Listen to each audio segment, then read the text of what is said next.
બગદાણાની બબાલ છેલ્લા ઘણા સમયથી ચર્ચામાં આવી છે ને આ જ કેસની અંદર આપણે જોયું હતું કે આખરે ગઈકાલે જયરા જાહીરની સૌથી પહેલા તો એસઆઈટીએ પૂછપરછ કરી હતી 2 કલાક જેટલી અને એ પછી જયરા જાહીરની ધરપકડ કરવામાં આવી હતી. પરંતુ જે અત્યાર સુધી ક્યાંક ને ક્યાંક નવનીતભાઈ માટે લડતા આવ્યા છે એક આખી લીગલ ટીમ બનાવી હતી અને એ જ લીગલ ટીમનો એક ભાગ એટલે કે જે આપણી સાથે અત્યારે હાલ વકીલ છે મનીષાબેન એ પણ જોડાઈ ગયા છે. સૌથી પહેલા તો મનીષાબેન, આ સમગ્ર વિષયને લઈને શું કહેવા માંગશો? કારણ કે અંતે જયરા જાહીરની ધરપકડ થઈ છે. એક જ માંગ કરવામાં આવી હતી કે આની પાછળ ક્યાંક જયરા જાહીરનો હાથ છે તો પછી તેમની સામે પગલાં ભરવામાં આવે, યોગ્ય કાયદેસરની કાર્યવાહી કરવામાં આવે અને અંતે તેમની ધરપકડ થઈ છે. શું કહેશો આ સમગ્ર વિષયને લઈને મનીષાબેન? હા, આ વિષયમાં મેં શરૂઆતથી જે કહ્યું હતું કે નવનીતભાઈ બાલદિયા કે જે પીડિત છે તેમના દ્વારા વારંવાર એકની એક વાત કહેવામાં આવી હતી કે મારા ઉપર જે હુમલો થયો તે કાવતરાના ભાગરૂપે થયો હતો અને કાવતરાના મુખ્ય કાવતરાખોર આરોપી તે નવનીતભાઈ જણાવી રહ્યા હતા કે ભાઈ જયરાજભાઈ આહિર છે, પરંતુ કોઈ પણ નક્કર પુરાવા વગર જયરાજ આહિરની એમના કોઈ પણ કાર્યવાહી કરવામાં આવેલ ન હતી. પરંતુ સીટના હાથે જ્યારે નક્કર પુરાવા લાગ્યા ત્યારે સીટ એસઆઈટી દ્વારા તેમની ધરપકડ કરવામાં આવેલ છે અને આ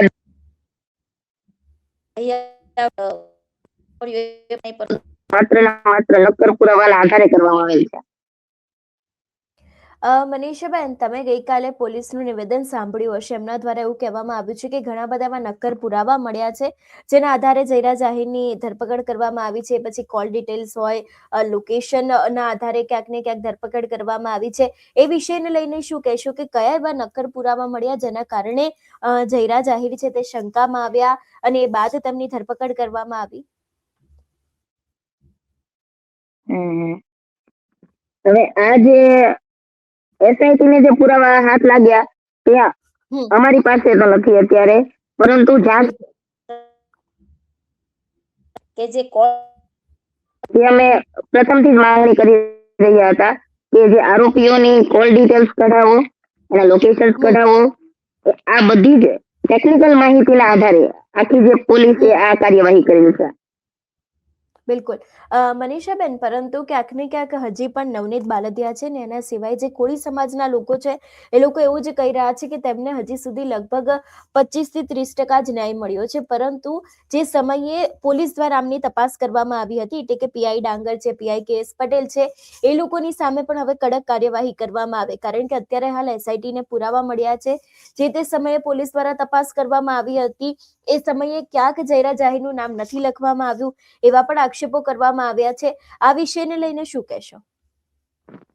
આ વિષયમાં હું તમને એ કહેવા માંગીશ કે એસઆઈટી દ્વારા જ્યાં સુધી આપણને ખ્યાલ છે કે આ મેટરને 0 થી સ્ટાર્ટ કરીને ક્યાં સુધી મુખ્ય આરોપી સુધી પહોંચી શકે ત્યાં સુધી એસઆઈટીએ તપાસ કરેલ છે અને આ તપાસમાં પોલીસ દ્વારા પણ ક્યાંય પણ જો કચાશ રહી ગઈ હશે તપાસમાં તો અમને એવો વિશ્વાસ છે કે ખરેખર એસઆઈટી દ્વારા જો પોલીસ અધિકારીઓ દ્વારા પણ આ કેસમાં ક્યાંય પણ ચૂક અંગત રસ લઈને કે કોઈ પણ કારણોસર ચૂક થઈ હશે તો તેના વિરુદ્ધ પણ પોલીસ દ્વારા કાર્યવાહી કરવામાં આવશે એવું અમને આશા છે. મનીષાબેન, અત્યારે હાલ આ સમગ્ર ઘટના સામે આવી, આપણે જોયું કે એસઆઈટી દ્વારા તપાસ કરવામાં આવી, અંતે જયરા જાહીરની ધરપકડ થઈ. ગઈકાલે તેમનું ક્યાંક મેડિકલ ચેકઅપ પણ કરવામાં આવ્યું હતું. કોળી સમાજની અંદર પણ અત્યારે હાલ એટલો જ રોષ છે. એ લોકો બંને પોલીસની સામે પણ સવાલ ઉભા કરી રહ્યા છે કે ફક્ત જયરા જાહીરની ધરપકડથી આ કેસની અંદર કશું નથી થવાનું. જે મુખ્ય મૂળ છે કે કેમ હજી સુધી અહીંયા નહોતું પહોંચી શકાતું, એ લોકોની સામે પણ ક્યાંક કાર્યવાહી કરવામાં આવે. કોળી સમાજના આગેવાનોની અંદર જે રોષ છે એને લઈને પણ શું કહેશો? હજુ એસઆઈટી દ્વારા તપાસ ચાલી રહી છે. એસઆઈટી દ્વારા ક્યાંય પણ એવું જાહેર નથી કર્યું કે ભાઈ તપાસ પૂરી થઈ ગઈ છે, એટલે હજુ પણ તપાસ ચાલી રહી છે. આપણે હજી વાત જોવી જોઈએ કે ક્યાંક હજી પણ જો એસઆઈટીને લાગે કે આમાં કઈક તપાસમાં હજી કઈક બાકી છે, હજી કોઈ આરોપીઓ બાકી છે, તો તે અંગેની પણ તપાસ હજી એસઆઈટી દ્વારા થઈ રહી છે. એટલે આપણે રાહ જોવી જોઈએ. એના માટે સમાજ તો શું છે કે લાગણી હોય છે એટલે રોજ તો ક્યાંક ને ક્યાંક હોય જ છે, પરંતુ પોલીસ પણ પોતાનું કામ કરી રહી છે એટલે આપણે સાચી દિશામાં કરી રહી છે એટલે આપણે રાહ જોવી જોઈએ એવું મારું માનવું છે. બિલકુલ મનીષાબેન, જે રીતે લીગલ ટીમ બનાવવામાં આવી હતી ભાવનગરના કોળી સમાજના જેટલા પણ વકીલો છે એ લોકો દ્વારા, હવે આ લીગલ ટીમ દ્વારા કોઈ કાર્યવાહી કરવામાં આવશે? આગામી સમયમાં કોઈ તપાસ કરવામાં આવશે અથવા તો પછી કોઈ કામગીરી કરવામાં આવશે ખરી? હા, અમારે તપાસ તો નહીં, પરંતુ અમારું જે હવે મેઇન કામ હોય છે કે જ્યારે પણ જે આરોપીઓ જે પકડાયા છે તે પોતાની જામીન અરજીઓ રજૂ કરશે નામદાર કોર્ટ સમક્ષ. એટલે નામદાર કોર્ટ સમક્ષ જે અમે વિથ પ્રોસિક્યુશન નવનીતભાઈની સહીથી જે અમારે કંઈ પણ આગળ કાર્યવાહી કરવાની હોય છે તે અમે કરશું. જામીન અરજી સામે વાંધા રજૂ કરો વગેરે જે પણ અમારી કાર્યવાહી હોય છે એ અમે આગળ કરશું. બિલકુલ. આપણે જોયું કે મનીષાબેન, આ વિવાદ છેલ્લા ઘણા સમયથી ચર્ચામાં આવ્યો છે અને હવે જ્યારે અંતે ઘણા બધા સમય પછી નવનીતભાઈને ન્યાય મળ્યો છે, તમે આ ઘટનાને કેવી રીતે જોઈ રહ્યા હતા? કારણ કે આખી ઘટના સામે આવી, એમના ઉપર માર મારવામાં આવ્યો, તપાસ થઈ, પોલીસને સમન્સ મોકલવામાં આવ્યું, ક્યાંક પોલીસની કામગીરીમાં ઢીલ વર્તવાય એવું ક્યાંક જોવા મળ્યું હતું. તમે આ ઘટનાને કેવી રીતે જોઈ રહ્યા છો? આ ઘટના શરૂઆતથી અમે કહી રહ્યા હતા કે ક્યાંક ને ક્યાંક શંકાના દાયરામાં એક તપાસ હતી કે સ્ટાર્ટિંગ થી એફઆઈઆર થી માંડીને કે જ્યારે આપણે જોઈએ કે સેકન્ડ ડે ઉપર કે એમના નિવેદનો 2-3 વખત લેવાય છે, તેમ છતાં એમના નિવેદનના આધારે કોઈ પણ કાર્યવાહી થતી ન હતી. પરંતુ માન્ય ધારાસભ્ય શ્રી હીરાભાઈ સોલંકીની મુલાકાત બાદ એ પણ જે ત્વરિત કાર્યવાહીઓ છે સ્ટેપ બાય સ્ટેપ થઈ છે, ત્યાં આપણે જોઈએ છે કે એસઆઈટીની નિમણૂક બાદ પણ ખૂબ જ સારી રીતના થોડોક લેટ છે, પરંતુ એ તો શું છે કે એસઆઈટી છે એટલે સ્ટેપ બાય સ્ટેપ ઝીણવટ ભરી તપાસ કરવાની હોય છે, એટલે કે આપણે માની શકીએ કે કઈ નહીં, તપાસ તો થાય છે. ઓકે, આપણે આ બાબત અમે એવું માનીએ છીએ, પરંતુ ન્યાય ભલે થોડોક લેટ છે પણ નવનીતભાઈને ન્યાય મળ્યો છે એવું ક્યાંક ને ક્યાંક દેખાઈ રહ્યું છે. બિલકુલ.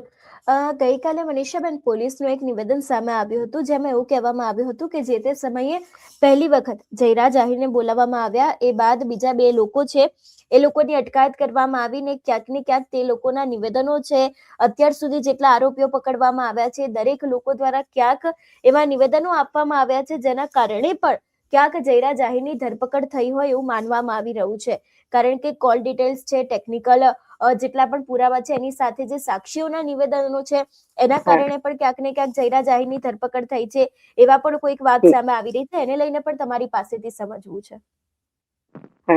આમાં આરોપીઓના પણ જે એસઆઈટી દ્વારા નિવેદનો લેવામાં આવેલ છે કે આગળ પણ આરોપીઓની માહિતી માટે પોલીસ તપાસમાં આવી રીતે નિવેદનો લેવામાં આવતા હોય છે, અને એ નિવેદનોના આધારે પણ ક્યાંક ને ક્યાંક જયરાજ આહિરની સંડોવણી બહાર આવી હોય એના કારણોસર પણ તેમના ધરપકડનું એક કારણ હોઈ શકે છે. બિલકુલ. મનીષાબેન, જે રીતે અત્યારે હાલ 1 તારીખે આપણે જોયું હતું કે 1 તારીખે એક મોટું કોળી સમાજનું મહાસંમેલન થવા જઈ રહ્યું છે, એ વિષયને લઈને પણ શું કહેશો? આ જે સંમેલન બાબતે મને બહુ કઈ ખાસ માહિતી નથી, પરંતુ જ્યાં સુધી મને માહિતી છે ત્યાં સુધી આ સંમેલન જે છે અમારું એક ન્યાય સભા તરીકે એક સંમેલન અમારા કોળી સમાજના આગેવાન મિત્રો દ્વારા જાહેર કરવામાં આવેલ હતું. પરંતુ અત્યારે જ્યારે આપણે જોઈ રહ્યા છીએ કે જયરાજ આહિર જે મુખ્ય કાવતરાખોર આરોપી તરીકે એને ધરપકડ કરવામાં આવેલ છે, પરંતુ હજુ પણ જો આ કેસમાં ક્યાંક કોઈ ખામી રહી ગઈ હોય, કોઈ પણ આરોપીઓની બાકી રહી ગઈ હોય, અથવા જે પોલીસ કર્મચારીઓ દ્વારા કે અધિકારીઓ દ્વારા ક્યાંક ચૂક થઈ હોય, તેમની વિરુદ્ધના કોઈ કાયદેસરના પગલાઓ એ પણ લેવામાં આવે તે માટેની પણ આગેવાનોની માંગ છે. તથા આ જે ન્યાય સભા હતી તે ન્યાય સભાને એક સન્માન સભા કે જે પણ અમારા કોળી સમાજના આગેવાનો, યોદ્ધાઓ, અમારા એમએલએસ છે, એમપીસ છે, માન્ય ધારાસભ્ય શ્રી હીરાભાઈ સોલંકી છે, પરસોત્તમભાઈ સોલંકી, આ દરેકનું અમારા કોળી સમાજના યુવા આગેવાનો દ્વારા અને અમારા આખા સમાજની એવી લાગણી છે કે આ લોકોનું અમે સ્ટેજ પર બોલાવીને અમે સન્માન કરીએ. એટલે આ એક જે ન્યાય સભા છે એક રીતે સન્માન સભા પણ અમે બનાવવા માંગીએ છીએ. બિલકુલ. મનીષાબેન, અંતે ખાલી ફક્ત તમને એક જ સવાલ પૂછવો છે કે જે રીતે કોળી સમાજના આગેવાનો છે એ લોકો આ મુદ્દાને લઈને મેદાને આવ્યા હતા અને પછી હવે અંતે આ સમગ્ર ઘટનાની અંદર ન્યાય મળ્યો છે, આ વિષયને લઈને શું કહેશો? કોળી સમાજના આગેવાનોને લઈને શું કહેશો?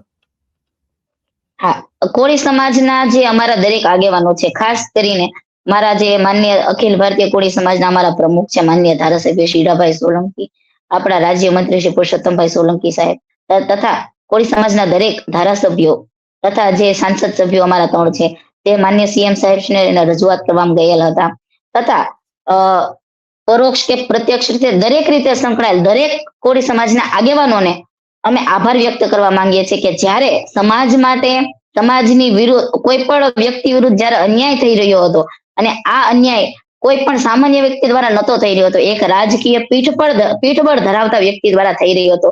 ત્યારે પોતાના સમાજ સાથે મજબૂતાઈથી જ્યારે આ લોકો ઉભા રહ્યા છે, ત્યારે અમે એ દરેક આગેવાનોનો અમે આભાર માનવા માંગીએ છીએ. બિલકુલ મનીષાબેન, આપ મારી સાથે જોડાયા બદલ આપનો ખૂબ ખૂબ આભાર. ખૂબ ખૂબ આભાર. જે રીતે આજે આપણે વાત કરી મનીષાબેનની સાથે કે જે લીગલ ટીમના એક વકીલ હતા, તેની સાથે હવે આગામી સમયમાં જોવાનું રહેશે કે આ ઘટનાની અંદર કયો વળાંક આવે છે. તમારું શું માનવું છે આ વિષયને લઈને અમને કમેન્ટ કરીને ચોક્કસ જણાવજો. તેની સાથે અમારી ચેનલ નિર્ભય ન્યૂઝને લાઇક, શેર અને સબસ્ક્રાઇબ કરવાનું ભૂલશો નહીં. નમસ્કાર.